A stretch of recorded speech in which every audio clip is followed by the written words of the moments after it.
Hello दोस्तों, स्वागत है आपका अपना ही YouTube channel JMS coaching centre में। आज की इस वीडियो में हम लोग देखेंगे क्लास 10th के साइंस विज्ञान का महत्वपूर्ण सब्जेक्टिव क्वेश्चन के जो कि 2024 बोर्ड के लिए काफ़ी ज़्यादा इम्पोर्टेंट है। तो चलिए बिना देर के हुए क्लास को शुरू करते हैं। क्वेश्चन नंबर एक कहता है, वियोजन अभिक्रिया क्या है। वियोजन अभिक्रिया क्या है, एक उदाहरण लिखे। वियोजन अभिक्रिया का एक उदाहरण लिखे। उत्तर होगा, वैसी रासायनिक अभिक्रिया जिसमें एक अभिकारक टूटकर दो या दो से अधिक उत्पाद में बदल जाता है उसे वियोजन अभिक्रिया कहता है। क्या कहते हैं? वैसी अभिकारक जिसमें एक अभिकारक टूटकर दो या दो से अधिक में उत्पाद में बदल जाता है उसे क्या कहते हैं? वियोजन अभिक्रिया कहते हैं। जैसे में वियोजन अभिक्रिया का उदाहरण होता है 2H2O बराबर 2H2 प्लस O2। इसे क्या कहते हैं हम? वियोजन अभिक्रिया। इसको एक बार फिर से देख लीजिए दोस्तों, ये सब काफ़ी ज़्यादा इंपॉर्टेंट क्वेश्चन है। वियोजन अभिक्रिया क्या है, एक उदाहरण। तो एक उदाहरण में हो गया 2H2O प्लस 2O2।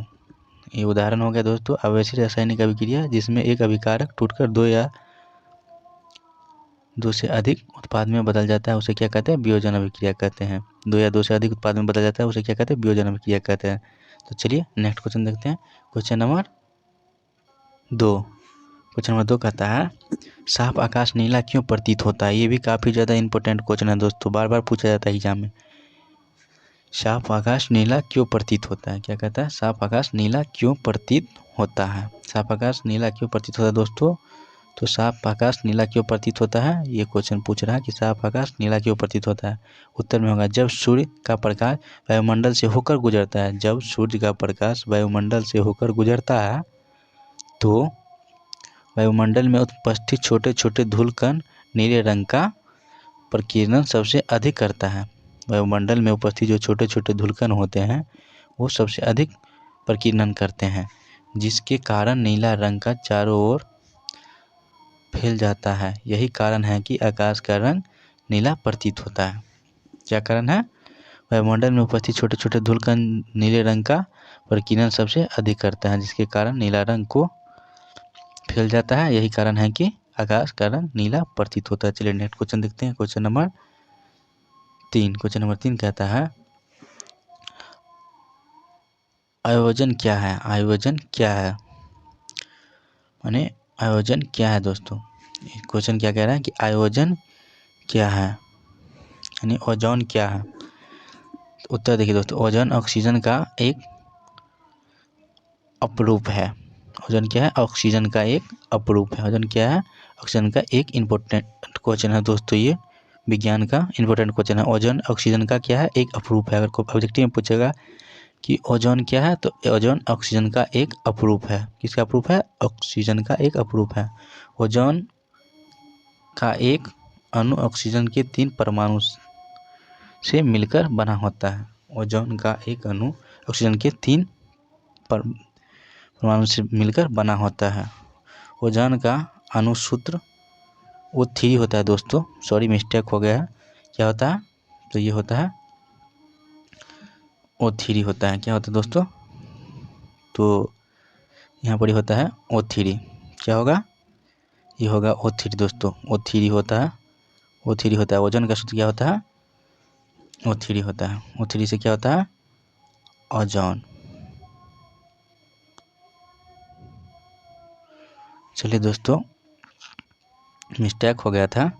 ओजोन होता है, ओजोन परत वायुमंडल के बाहरी सतह में पाया जाता है। ओजोन परत कहाँ पाया जाता है? वायुमंडल के बाहरी सतह में जो है जो ओजोन परत पाया जाता है। ओजोन परत वायुमंडल के बाहरी सतह में पाया जाता है, जो पराबैंगनी किरण से हमें रक्षा प्रदान करता है। क्या करता है?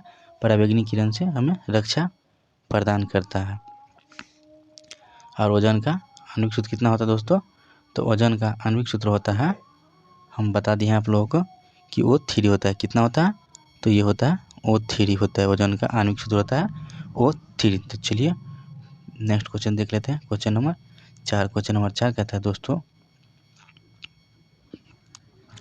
अनवीकरणीय ऊर्जा स्रोत क्या है। अनवीकरणीय ऊर्जा स्रोत क्या है? 2 उदाहरण दे दोस्तों। पहले हम आप लोगों को बता दें कि ऊर्जा स्रोत दो प्रकार का होता है, एक नवीकरणीय, एक अनवीकरणीय। तो ये यहाँ पूछ रहा है हम लोगों को कि अनवीकरणीय ऊर्जा स्रोत क्या है। तो इसका दो उदाहरण भी पूछ रहे हैं। तो अनवीकरणीय ऊर्जा स्रोत किसे कहते हैं? अनवीकरणीय ऊर्जा स्रोत समझने से पहले नवीकरणीय समझ लीजिए, और नवीकरणीय आप खुद समझ आएगा। नवीकरणीय उसे कहते हैं जो एक बार खत्म हो जाने पर पुनः प्राप्त किया जा सकता है, उसे क्या कहते हैं?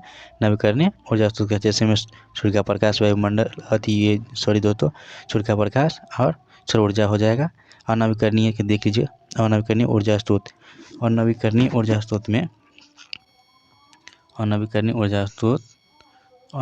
ऊर्जा स्रोत सौर ऊर्जा वैसे स्रोत है जिसके भंडारण सीमित समय के लिए होता है, जिसका भंडारण जो है सीमित समय के लिए होता है और वो आने वाले समय में खत्म हो जाएगा। माने अनवीकरणीय ऊर्जा स्रोत एक सीमित समय के लिए होता है, वो आने वाले समय में खत्म हो जाएगा, उसे अनवीकरणीय ऊर्जा स्रोत कहते हैं। जैसे में कोयला, पेट्रोल, प्राकृतिक गैस इत्यादि सभी जितना भी खनिज है ना दोस्तों, ये सभी क्या हो जाता है?